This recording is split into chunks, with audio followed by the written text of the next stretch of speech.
네, 은혜로운 찬양 감사드립니다. 오늘 우리에게 주신 하나님의 말씀은 로마서 1장 16절, 17절 말씀 함께 보도록 하겠습니다.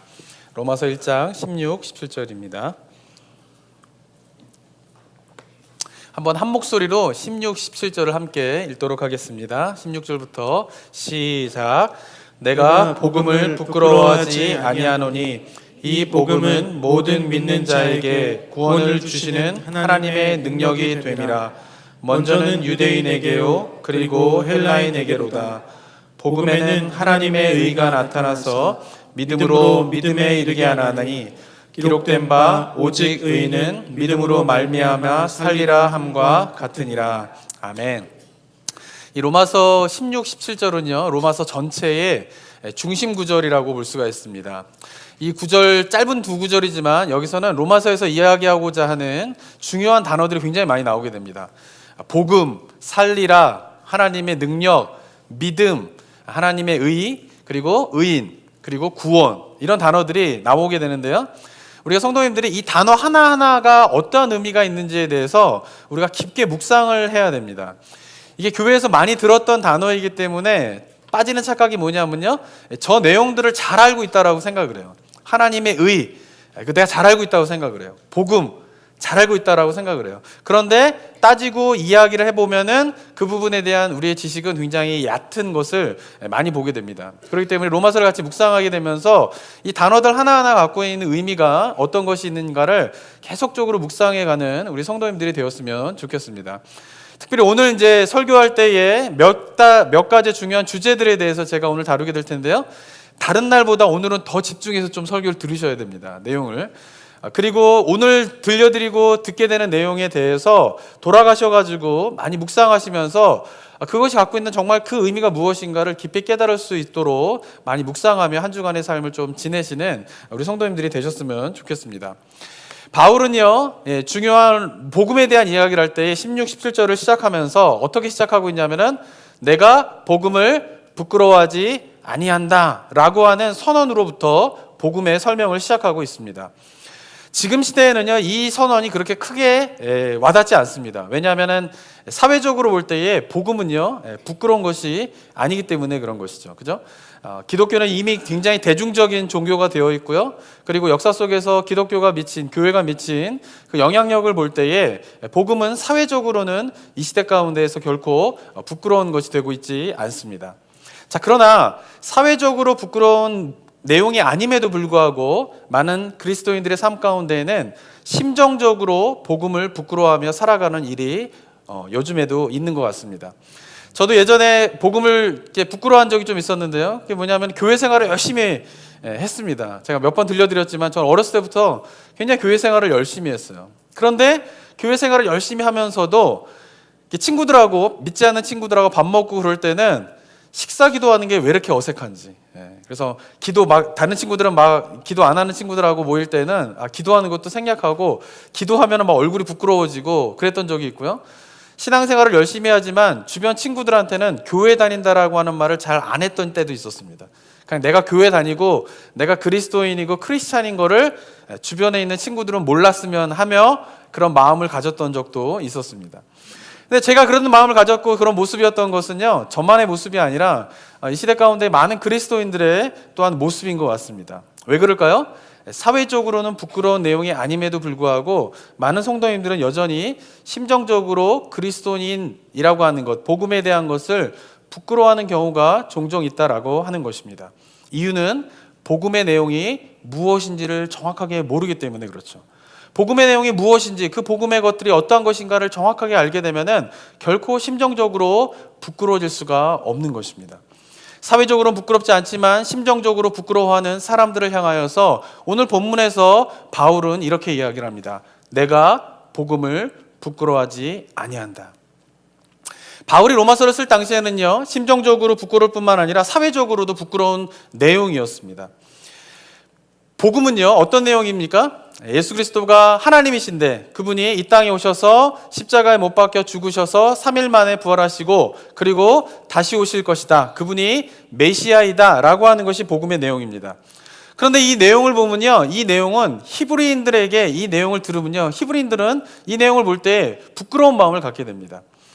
신명기 21장 23절에 보면 어떻게 기록되어 있냐면요, 그 시체를 나무 위에 밤새도록 두지 말고 그날에 장사하여 내 하나님 여호와께서 내게 기업으로 주시는 땅을 더럽히지 말라. 나무에 달린 자는 하나님께 저주를 받았습니다. 율법에 보면요, 나무에 달린 자는 어떤 사람들이 나무에 달리게 되냐면요, 하나님으로부터 저주를 받은 자들이 나무에 달리게 되었다라고 기록되어 있습니다. 그런데 바울이 전하고자 하는 복음의 내용이 뭡니까? 예수님이 어디에 달리셨다라는 거예요? 나무 십자가에 달리셨다라고 하는 것입니다. 그 나무 십자가에 달렸다라고 하는 말을 히브리인들이 듣게 되면 바로 떠오르는 생각이 뭐예요? 아, 그는 하나님의 저주를 받은 자구나 라고 하는 생각이에요. 그런데 그 나무에 달린 하나님의 저주를 받은 자가 누구라고 바울은 지금 이야기하고 있는 거예요? 메시아라고 이야기를 하고 있다라고 하는 것입니다. 히브리인들은 이 복음의 내용을 들을 때요, 참 부끄럽게 생각합니다. 어떻게 저런 내용을 믿고 있지? 어떻게 저런 내용을 들으면서 그가 메시아라고 믿을 수가 있지? 라고 조롱하는 말과 조롱하는 마음을 가질 수밖에 없는 내용이 바로 복음의 내용이다라고 하는 것입니다. 헬라인의 사고 속에서도 마찬가지예요. 헬라인이 갖고 있는 사고는 뭐냐면요, 자신들의 철학 체계를 가장 큰 가치로 살아가고 있는 사람들이 헬라인입니다. 그런데 그들이 갖고 있는 그 철학 체계의 중요한 그 핵심이 되는 것이 이원론적인 사고 방식인데요, 이원론적인 것은 무엇이에요? 육의 세계와 영의 세계를 나눠서요, 영의 세계가 오리지널이고요, 육의 세계는 그림자에 불과하다라고 하는 것입니다. 육의 세계는 그렇기 때문에 더럽고 없어져야 할 것이고, 영의 세계는 어떻게 해요? 고결하고 영원할 것이다 라고 생각을 하는 것이 그들이 헬라 철학의 기본적인 바탕이 되는 이원론적인 생각이다 라고 하는 것이죠. 그런데 바울이 전하는 복음의 내용이 뭡니까? 고결하신 신이 어떻게 해요? 더러운 육체를 입고 이 땅에 오셨다라는 거예요. 근데 그가 십자가에 못 박혀 죽으셨는데 그가 어떻게 부활했다라고 바울이 전하고 있는 것이에요? 육체로 부활을 했다라고 바울이 전하고 있는 내용이 복음이다라고 하는 것입니다. 이 내용을 들을 때요, 헬라인들이 어떤 마음을 갖게 되었을까요? 아니, 왜? 그들이 갖고 있는 생각은 뭐냐면요, 하루라도 빨리 더러운 육체라고 하는 감옥에서 고결한 영혼이 벗어나서 이데아의 세계로 가는 것이 그들이 꿈꾸는 구원의 생각인데, 그런 자들에게 바울을 얘기 전하고 있는 내용이 뭐예요? 더러운 육체를 입고 이 땅에 오셔서 더러운 육체로 부활하신 그분이 메시아이다 라고 하는 그 복음의 내용을 들으면 헬라인들은 어떤 생각을 들을까요? 왜 그걸 믿어? 왜 그런 사람을 우리가 믿어야 돼? 라고 하는 조롱의 말과 조롱하는 마음이 그들 가운데 있었을 것이다 라고 하는 것입니다. 바울이요, 복음을 전할 때요, 히브리 사람들이, 헬라인들이 이런 생각을 갖고 있을 것이다 라고 하는 것을 잘 몰랐을까요? 아니에요. 바울은요, 철저하게 히브리적인 생각을 갖고 있는 사람이고요, 그가 태어난 고향인 다소는요, 헬라 문명의 3대 문명지 중에 하나예요. 어렸을 때부터 헬라 사람들이 어떤 생각을 가지고 있고 그들이 어떤 가치관 속에서 자라왔는가를 너무나 잘 알고 있는 바울이었어요. 그 바울이 복음의 내용을 히브리 사람들에게, 헬라인들에게 전할 때에 그 히브리 사람들이, 헬라 사람들이 그 복음의 내용을 듣고 어떤 반응을 보일 건가에 대한 것은 바울이 너무나 잘 알고 있었다라고 하는 것입니다. 조롱할 수도 있고요, 비난할 수도 있고요, 말은 안 할 수도 있지만 마음으로는 바울을 불쌍히 여기고 왜 저런 것을 믿으며 헛된 시간을 보내는가라고 안타까운 마음을 품게 될 거다라고 하는 것을 바울은 너무나 잘 알고 있었다라고 하는 것입니다. 그러나 바울은 그러한 사람들을 향하여서 뭐라고 오늘 본문에서 이야기합니까? 어떻게 복음을 시작하고 있습니까? 나는 복음을 부끄러워하지 아니한다 라고 말하고 있는 것입니다. 사랑하는 성도 여러분, 우리가 이 바울의 선언, 이 선언에 대해서 우리가 잘 묵상하는 우리 성도님 되었으면 좋겠습니다.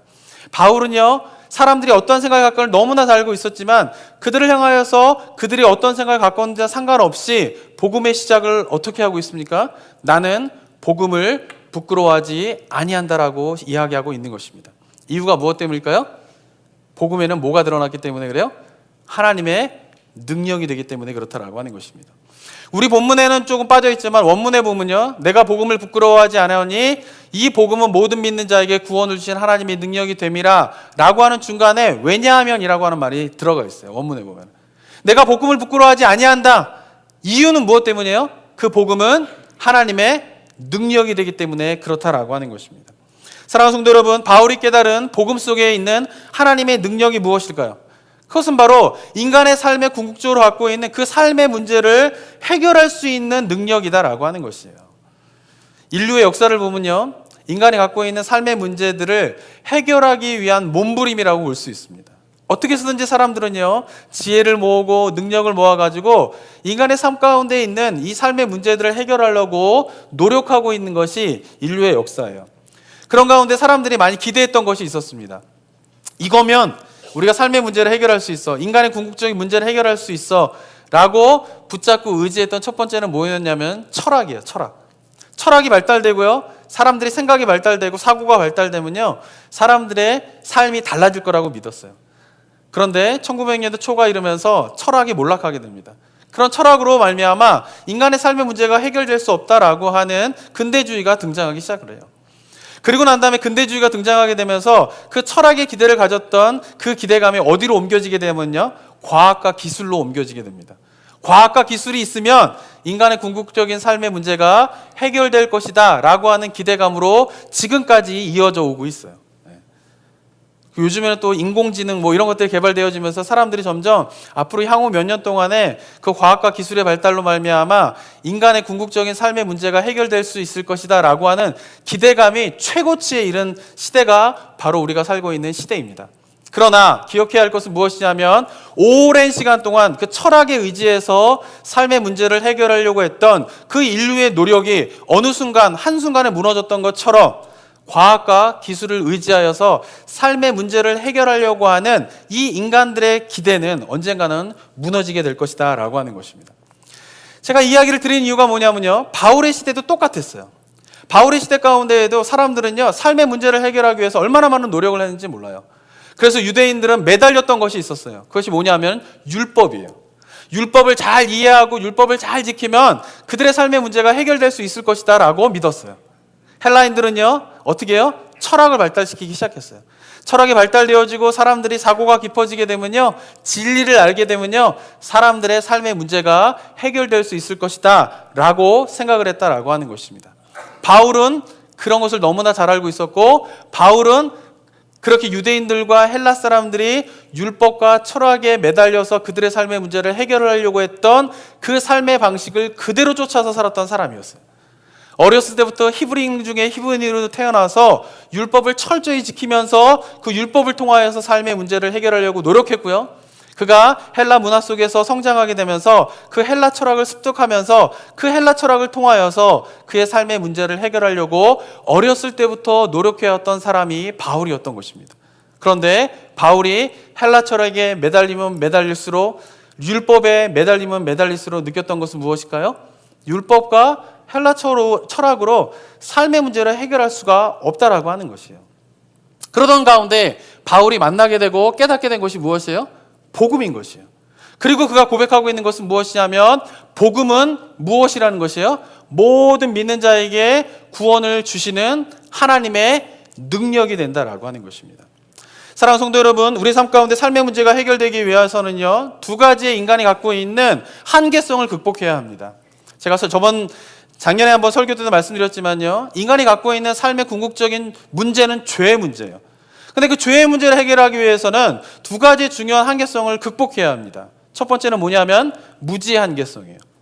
인간은 모르기 때문에 죄를 짓는 것이에요. 그렇기 때문에 깨닫고 알게 되고 진리를 습득하여서 무지의 한계성을 극복하면 죄의 문제를 해결할 수가 있는 것이에요. 그러나 안타까운 것은 인간이 갖고 있는 무지의 문제, 무지의 한계성만 극복한다고 죄의 문제가 해결되는 것은 아니다라고 하는 것이죠. 인간은요, 오랜 시간 동안요, 이 무지의 한계성을 극복하기 위해서 얼마나 노력을 하는지 몰라요.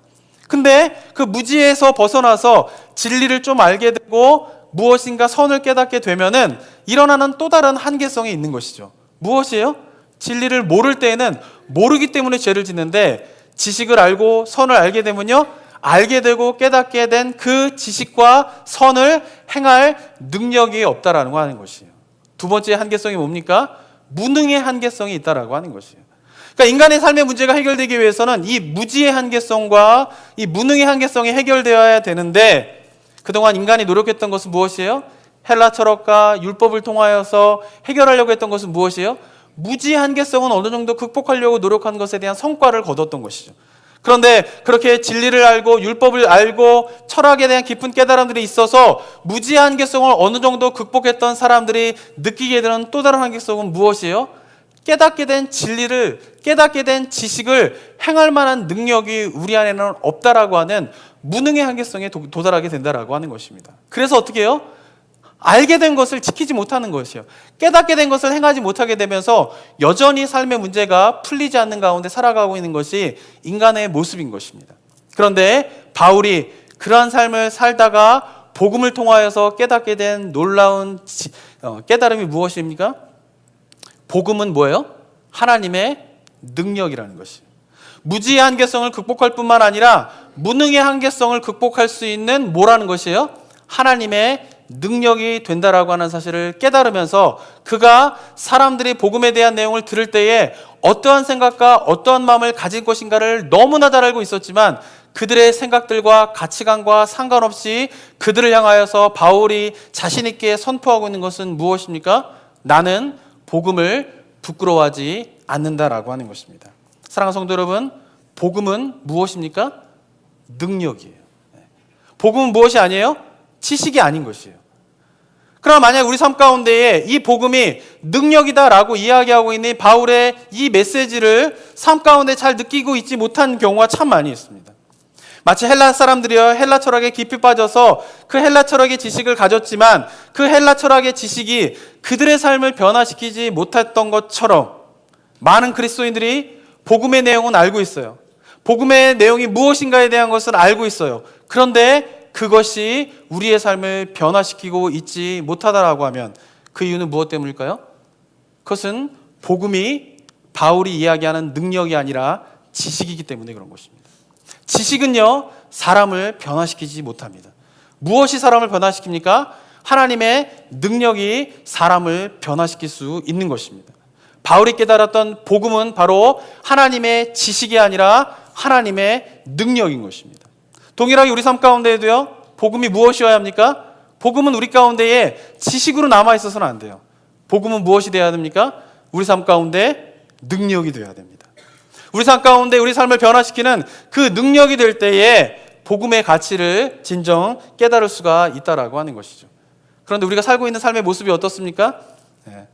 마치 헬라 예전 사람들이 철학과 과학과 기술에 의지했던 것처럼요, 이 시대에 있는 사람들은요, 삶의 문제 가운데에 마음의 문제 아니면 심정의 문제 이런 거를 다루려고 하면요, 뭐를 의지합니까? 심리학을 의지해요. 정신분석학을 의지해요. 사람들이 그렇게 살아가고 있는 것이죠. 그리고 삶 가운데에 뭔가 삶의 문제를 해결하고 이러려고 하면요, 교육에 의지합니다. 내가 교육을 더 잘 받으면은 삶이 나아질 수 있을 것이야. 그리고 또 삶 가운데 고통의 문제를 해결하기 위해서 뭐를 의지합니까? 과학과 기술을 의지합니다. 물론 이런 모든 것들이 다 의미가 없다라고 하는 것은 아닙니다. 그런데 그 삶 가운데 궁극적인 삶의 문제의 원인이 어디에 있고 그것을 해결할 수 있는 것이 무엇인지에 대한 인식을 하고 있지 못한 채 그냥 심리학과 정신분석학과 과학과 기술과 교육에 의지하며 살아간다라고 했을 때에 그 모든 것들은 그 삶을 변화시킬 수 있는 능력이 아니라 단순히 지식에 불과할 수밖에 없다라고 하는 사실을 깨닫는 저와 여러분이 되기를 소망합니다.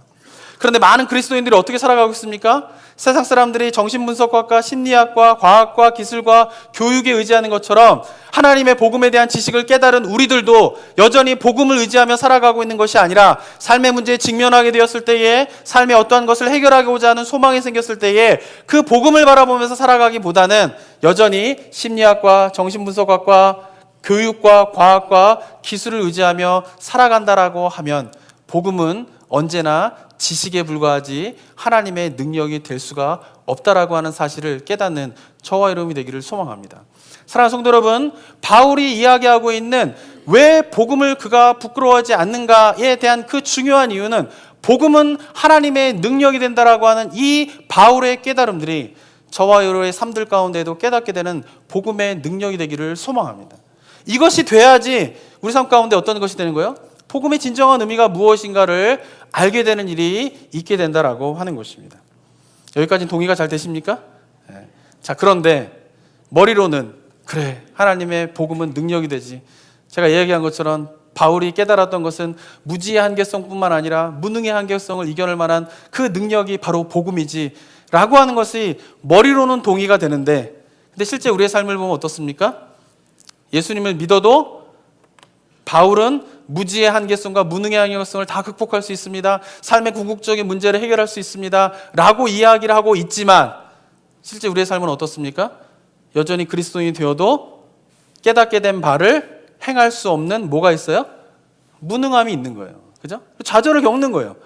나도 복음의 능력에 따라서 살아가고 싶어요. 그런데 삶의 현실을 보면은, 실존을 보면 어때요? 여전히 나는 예수 그리스도를 믿어도 죄의 문제와 삶의 문제 가운데 깊이 빠져들어서 그것에서 해결하지 못하는 그런 삶을 살아가고 있는 쳇바퀴 도는 인생을 살고 같은 그 삶의 실존이 복음은 하나님의 능력이 됩니다 라고 하는 사실을 강하게 확신하고 받아들이지 못하는 경우가 많이 있게 되는 것 같습니다. 자, 사랑하는 성도 여러분, 바울은 왜 복음은 하나님의 능력이 된다라고 이야기를 하고 있습니까? 17절에 뭐라고 이야기하고 있어요? 복음에는 뭐가 나타나서? 하나님의 의가 나타났기 때문입니다. 우리나라 본문에도 생략된 중요한 말이 있습니다. 그것은 뭐냐면 왜냐하면이라고 하는 단어가 생략되어 있어요. 나는 복음을 부끄러워하지 않습니다. 왜냐하면 복음은 하나님의 능력이 되기 때문입니다. 복음은 하나님의 능력이 됩니다. 왜냐하면 복음에는 뭐가 나타났기 때문에 그래요? 하나님의 의가 나타났기 때문에 그렇다라고 하는 것입니다. 자, 우리가 바울이 이야기하고 있는 복음의 능력이 무엇인가? 우리의 무능의 한계성을 극복하기 위해서 복음이 그 모든 것들을 해결할 수 있다라고 하는 이 바울의 가르침을 올바로 이해하고 받아들이기 위해서는 복음에 나타난 하나님의 의가 무엇인가에 대해서 우리가 정확하게 이해하고 그것을 받아들이는 것이 필요하다라고 하는 것입니다. 복음에는 하나님의 의가 나타나서라고 하는 이 단어 속에, 이 문장 속에 나타난 이 하나님의 의가 무엇인가에 대해서 우리 믿음의 선배들은요, 엄청나게 많은 고민들을 했어요. 도대체 하나님의 의가 무엇인가? 그리고 하나님의 의가 무엇인가에 대해서 깊이 있게 고민한 대표적인 인물이 누구냐면은 마틴 루터예요. 종교개혁을 일으킨 마틴 루터는요, 캐톨릭의 수도사였어요. 그럼 매일과 같이요, 그 삶 가운데서 하나님의 뜻을 따라 정결한 삶을 살기 위하여서 수도원에서 얼마나 신실하게 수도사의 삶을 살아가는지 모릅니다. 그런 계단을 무릎으로요, 하나씩 올라가면서요, 무릎이 다 해질 때까지 회개하면서 수도사로서 정결하고 깨끗한 삶을 살기 위해서 노력했던 사람이에요. 그런데 그가 그러한 삶을 살면서 이 로마서 1장 17절에 나타난 하나님의 의에 대한 개념을 어떻게 갖고 있었냐 하면요, 여기서 말하는 하나님의 의를 루터는 하나님의 정의 또는 하나님의 심판으로 생각을 했습니다. 그러니까 이게 복음에는 하나님의 의가 나타났다라고 하는 말을 다시 바꿔 말하면 루터가 어떻게 생각했냐면, 복음에는 하나님의 정의가 드러납니다. 복음에는 하나님의 심판이 드러납니다 라고 인식하고 있었던 것이에요. 그렇게 인식을 하다 보니까 복음은 결코 뭐가 될 수 없어요? 기쁜 소식이 될 수 없는 거예요. 복음의 뜻이 뭐예요? 기쁜 소식이잖아요. 그런데 복음에는 하나님의 의가 나타났다, 복음에는 하나님의 심판이, 하나님의 정의가 나타났다라고 하는 이 말은 루터에게는 결코 뭐예요? 기쁜 소식이 될 수가 없는 것이에요. 왜? 그가 생각하는 하나님의 의를 하나님의 심판, 하나님의 정의로만 생각하게 되었을 때에, 그 모습에 비춰봤을 때에 자신의 모습은 언제나 어떤 모습이기 때문에 그래요? 죄악된 모습이기 때문에 그런 것이에요. 아무리 노력하고 아무리 애써도 자신은 거룩하려고 애쓰고 있지만 여전히 남아있는 죄된 모습을 볼 때에 그 죄된 모습을 심판하시겠다라고 하는 로마서 1장 17절의 말씀은 언제나 두려움과 언제나 공포의 말이었던 것입니다. 루터가 하나님의 의를 하나님의 정의, 하나님의 심판으로만 생각하게 되었을 때에 또 수반되어지는 또 하나의 생각은 뭐냐면, 복음에서 하나님의 의로 말미암아, 믿음으로 말미암아 우리가 거룩하게 되었다, 의롭게 되었다라고 하는 말은, 의롭게 됨이라고 하는 말은 어떠한 자질을 의미하는 것으로 받아들이기 시작하는 것이에요. 내가 어느 정도 수준이 돼야 된다, 어느 정도 고교란 그런 죄를 이길 만한 능력을 가지고 있는 자질을 갖춘 사람이 되어야 된다라고 하는 것을 하나님의 우리에게 주신 의롭다 함의 의미로 보게 되는 것이에요. 그렇게 됐을 때에 하나님의 심판을 어떻게 해요? 벗어날 수가 없는 거예요. 아무리 노력하고 아무리 애써도 여전히 죄 가운데에 빠져 있고 마음 가운데, 심령 가운데 더러운 생각들이 찾아오는 그 모습을 볼 때에 하나님의 심판을 면할 길이 없구나라고 하는 고통 속에서 그가 수많은 시간들을 보냈다라고 하는 것입니다. 그런데 그랬던 루터가 어느 날 로마서 1장 17절에 하나님의 의가 나타났다라고 하는 이 하나님의 의에 대한 개념을 새롭게 깨닫게 되는 영적인 경험을 하게 됩니다. 여기서 말하고 있는 하나님의 의라고 하는 것은 하나님의 정의, 하나님의 심판을 의미하는 것이 아니라 여기서 말하고 있는 하나님의 의라고 하는 것은 그가 표현한 거로 따르면 전가된 의라고 하는 것이에요. 전해지는 의가 복음에 나타나게 되었다라고 하는 개념을 깨닫게 되는 것이에요. 그렇게 됐을 때에 의롭게 된다라고 하는 개념도 달라지게 됩니다. 의롭게 된다라고 하는 것은 이전에는 내가 어느 정도 수준에 올라야 되고 어느 정도 자질이 되어야 된다라고 하는 개념이 의롭게 됨이라고 생각을 했는데 하나님의 의가 전가된 하나님의 의라고 하는 개념을 갖게 되면서 그가 깨닫게 된 것은 무엇이냐면 의롭게 된다라고 하는 것은 하나님의 의가 나에게 전해질 수 있는 하나님과의 관계 속에 내가 들어가게 되었다라고 하는 개념으로 그가 다시 받아들이게 되는 것이에요. 이해가 되시나요? 어렵죠, 좀? 네. 근데 이 부분을 잘 생각을 하셔야 돼요. 좀 쉽게 설명하면 이런 것이에요. 제가 예전에는요, 신앙생활을 굉장히 열심히 했습니다. 교회 나오는 거를 너무나 좋아했어요. 그래서 신앙생활을 열심히 하고 교회를 열심히 나가려고 하는 마음을 먹고 열심히 신앙생활을 하면서 교회를 가려고 하면 어렸을 때 꼭 일어나는 일이 있었어요. 그것은 뭐냐면 저희 형하고 싸우는 거예요. 저희 형하고 저하고 둘이었거든요. 3살 차이 나는데. 어렸을 때 무지하게 싸웠습니다. 근데 언제 주로 싸우게 되냐면 교회 가려고 할 때. 뭐 수련회 가기 직전에. 예배당 가기 직전. 이럴 때 보면은 형하고 싸우는 거예요.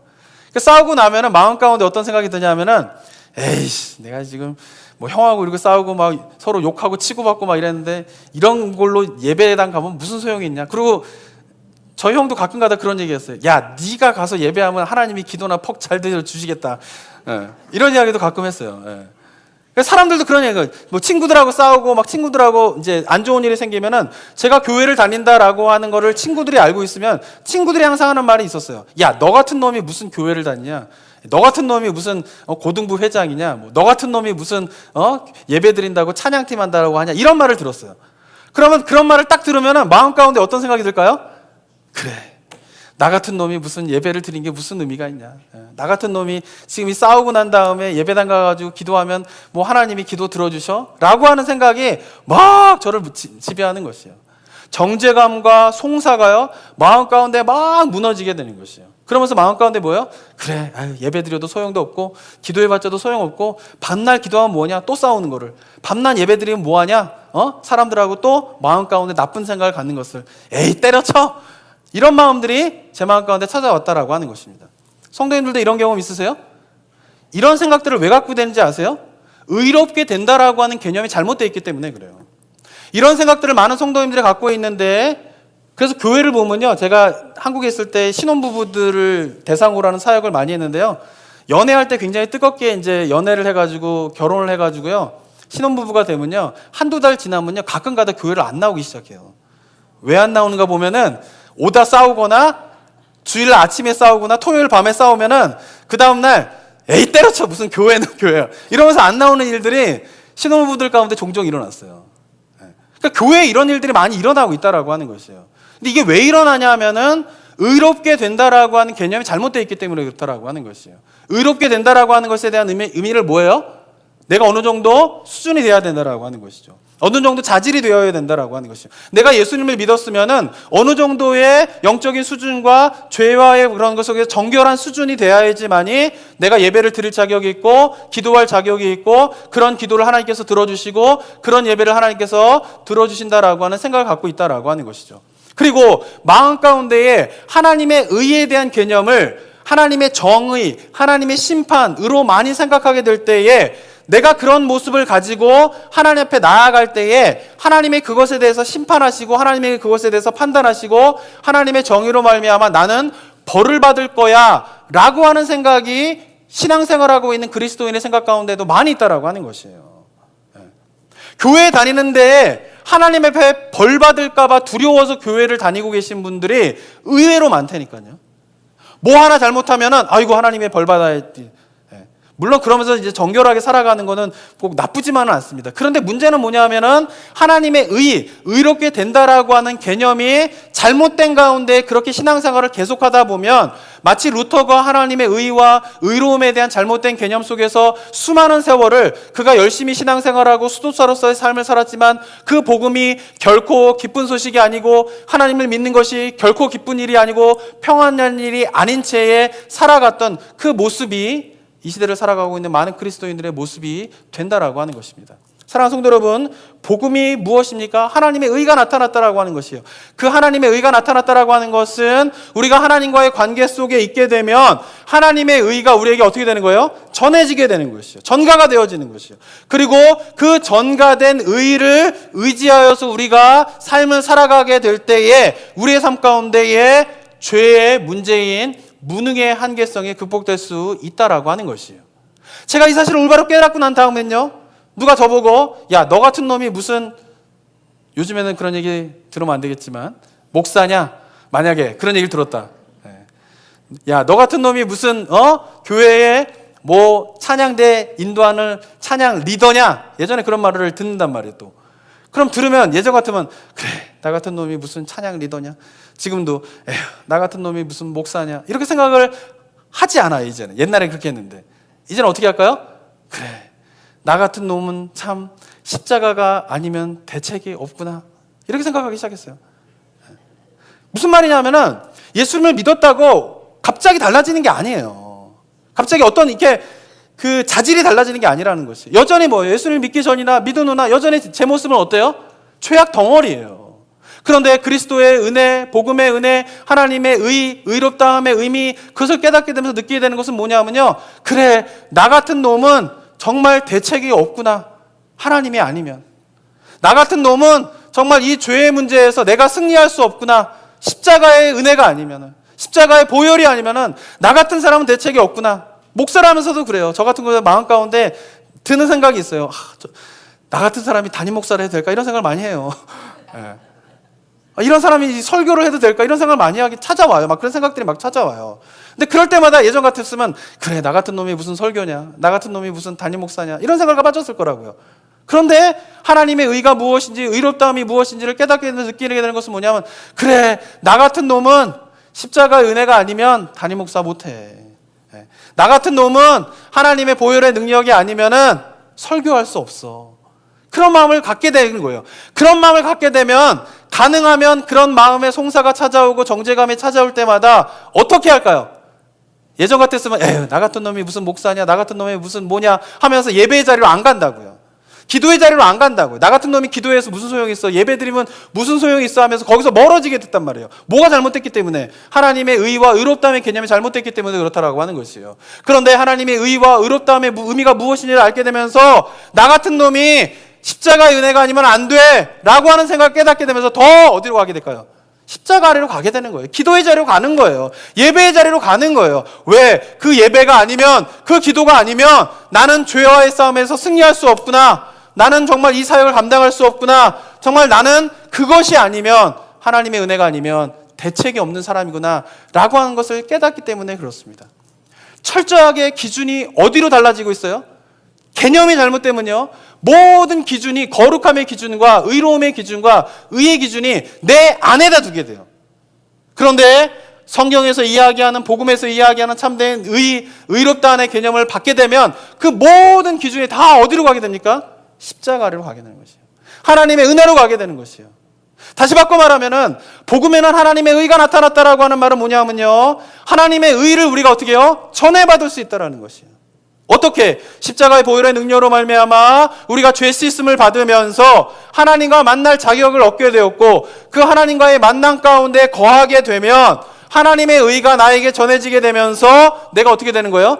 의로워지게 된다라고 하는 것입니다. 핵심은 내가 의로운 자질을 갖고 있느냐 아니냐에 있는 것이 아니라 내가 지금 하나님과의 관계 가운데에 머무르고 있느냐 없느냐 아니냐가 핵심이다라고 하는 것이에요. 사랑하는 성도 여러분, 복음이 왜 능력이 됩니까? 복음이 왜 삶의 문제를 해결할 수 있는 궁극적인 능력이 될까요? 다시 바꿔 말하면 우리 삶 가운데 복음을 깨달았음에도 불구하고 그 복음을 알음에도 불구하고 내용이 무엇인 것을 알고 있음에도 불구하고 바울이 이야기한 것처럼 복음의 능력을 체험하지 못한 이유가 어디에 있습니까? 복음을 여전히 부끄러워한 이유가 어디에 있습니까? 우리가 하나님과의 관계에서 멀어졌기 때문에 그렇다는 것입니다. 하나님과의 관계에서 멀어지면요, 아무리 영적인 체험을 예전에 했더라도, 그래서 아무리 뛰어난 영적인 능력을 갖고 있더라도 다 말짱 도루묵이에요. 하나님과 관계가 단절되는 그 순간, 전해지는 하나님의 의가 끊어지는 그 순간 우리의 존재는 여전히 죄악 가운데로 갈 수밖에 없는 죄인이라고 하는 사실을 깨닫는 저와 여러분이 되기를 소망합니다. 그런데 복음에 나타난 의미가 무엇입니까? 이제 그런 삶이 아니라 이제 어떻게 됐다라는 거예요? 하나님의 관계 가운데 우리가 들어가게 되었다라는 것이에요. 그 하나님의 관계 가운데 들어가게 되어서 그 속에 머무르게 되면 하나님의 의가 전해지게 되고, 전해지는 하나님의 의를 의지하며 살아가게 될 때에 그동안 풀지 못했던 삶의 문제, 그동안 해결하지 못했던 삶의 해결책을 찾지 못했던 그런 문제들이 다 해결되어지게 되는 능력을 체험하게 된다라고 하는 것입니다. 사랑하는 성도 여러분, 복음은 지식이 아니라 능력입니다. 그 능력을 체험하는 저와 여러분이 되기를 소망합니다. 우리가 이 부분에 대해 깊이 묵상하면서요, 하나님의 의롭다함의 의미가 어떤 것인가 바라보면서 날마다 우리가 하나님 앞으로 더 가까이 나아가는 우리 성도님 되시길 소망합니다. 우리가 기도로 하루를 시작하지 않고 어떻게 하루를 살아갈 수 있습니까? 복음을 깨달았다면. 우리가 주님 앞에 예배를 드리지 않고 어떻게 살아갈 수 있습니까? 복음을 깨달았다면. 사랑하는 성도 여러분, 복음을 깨달은 자는 모든 삶의 초점이 하나님의 은혜에 맞춰지게 되어 있습니다. 그리고 그 하나님의 은혜에 맞춰서 삶을 살아가게 될 때에 바울이 경험했던 복음의 능력, 그것을 체험하게 될 줄을 믿습니다. 그것을 누리며 체험하는 저와 여러분이 되기를 소망합니다. 기도하겠습니다. 이 시간 함께 기도하며 나아갈 때에 사랑하는 성도 여러분, 얼마나 주님 앞에 가까이 나아가고 계십니까? 일상의 바쁜 삶을 살아가면서 우리가 정말 놓치고 있는 중요한 삶의 중심이 무엇입니까? 하나님을 만나는 것입니다. 기도의 자리로 나아가는 것입니다. 사랑하는 성도 여러분, 그 하나님의 만남을 위하여서, 그 하나님의 관계 가운데에 들어가게 하기 위하여서 예수님께서 십자가에 못 박혀 죽으시고 우리를 속량 곧 죄사함을 허락하여 주신 것입니다. 그 속량, 그 죄사함, 엄청난 대가를 지불하고 우리에게 주신 그 구원을 무효로 만드는 그런 삶을 살아가지 않는 저와 여러분이 되기를 소망합니다. 이 시간 기도하며 나아갈 때에 하나님과의 관계 가운데에서 하나님의 의가 나에게 전해져 정말 바울이 경험했던 그 삶의 궁극적인 문제들을 해결하는 그 복음의 능력, 그것을 체험하는 제가 되기 원합니다. 주님, 저를 만나 주십시오 라고 주님 앞에 기도하며 나아가도록 하겠습니다. 기도하겠습니다. 아버지, 주님께서 허락하여 주시는 이 시간 하나님의 은혜 가운데서 들어가게 되길 원합니다. 복음 안에서 드러난 하나님의 의, 그 하나님의 의를 우리가 온전히 아버지로 인식하고 받아들이며 누릴 수 있는 저희 되기 원합니다. 그 속의 은혜로 말미암아 하나님과 주님의 십자가의 은혜로 말미암아 하나님의 나아감을 얻는 하나님의 나아감을 얻는 가운데서 우리에게 전해주시는 하나님의 의를 누리며 참된 아버지의 의롭다함을 경험하는 아버지의 은혜가 있을 수 있도록 주님 도와주시옵소서. 주님, 주님의 것을 사모하며 나아갑니다. 정말 삶 가운데 실질적으로 주님의 능력을 체험, 주님의 은혜를 경험하며 나아가는 아버지 하나님, 그런 은혜가 우리 가운데 임할 수 있는 줄 도와주시고, 그래서 정말 아버지 어떤 마음 가운데서도 복음을 부끄러워하지 않는 아버지 삶이 되겠습니다. 우리 가운데 있게 되는 하나님, 있게 되는 원하는 주님 도와주시옵소서. 감사드립니다. 또한 주님께서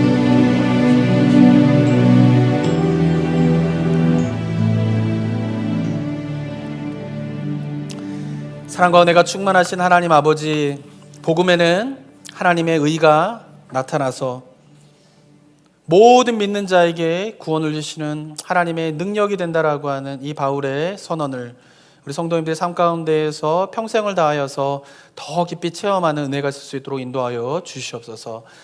다른 것을 의지하지 아니하고 나의 삶의 궁극적인 문제가 그것을 해결할 수 있는 분은 오직 예수 그리스도의 십자가뿐임을 기억하며 더 가까이 그분에게 나아가는 우리 성도님들 되게 하여 주시옵고, 그렇게 주님 앞에 더 가까이 나아가게 될 때에 부어주시는 하나님의 의, 그 은혜를 누리며 참다운 의롭게 됨의 그 역사를 체험하는 우리 성도님들 삶이 될 수 있도록 도와주시옵소서. 그런 가운데 우리가 이 땅 가운데에서 우리 자신을 의지하지 아니하고 십자가를 의지하면서 경험하게 되는 승리의 삶, 그 기쁨의 삶, 평강의 삶을 우리가 누리며 우리도 바울과 같이 어디에 있든지 간에 누구를 만나든지 간에 나는 복음을 부끄러워하지 않습니다 라고 하는 이 고백의 입술이 우리 성도님들의 입술의 고백이 될 수 있도록 주님 도와주시옵소서. 근데 감사드리며 예수 그리스도의 이름으로 기도드립니다. 아멘.